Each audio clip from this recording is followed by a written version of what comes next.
বাংলা নববর্ষকে বরণ করে নিতে বঙ্গবন্ধু আন্তর্জাতিক সম্মেলন কেন্দ্র প্রাঙ্গণে চ্যানেল আই ও সুরের ধারার আয়োজনে অষ্টমবারের মতো চলছে লিভার আয়ুষ হাজার কণ্ঠে বর্ষবরণ অনুষ্ঠান। এতে যোগ দেন ভুটানের প্রধানমন্ত্রী লোটে শেরিং। এ সময় তাকে বরণ করেন ইমপ্রেস টেলিফিল্ম ও চ্যানেল আই এর ব্যবস্থাপনা পরিচালক ফরিদুর রেজা সাগর, চ্যানেল আই এর পরিচালক ও বার্তা প্রধান শাইখ সিরাজ এবং প্রখ্যাত শিল্পী রেজওয়ানা চৌধুরী বন্যা। অনুষ্ঠানে বাংলা ভাষায় সবাইকে নববর্ষের শুভেচ্ছা জানান ভুটানের প্রধানমন্ত্রী।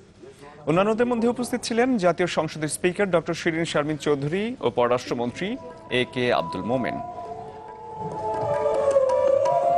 পিছনের বছর যেটা চলে গেছে সেই বছরকে ছেড়ে এসেছি আমরা নতুনকে নতুন উদ্যমে নতুন প্রত্যয়ে বরণ করেছি।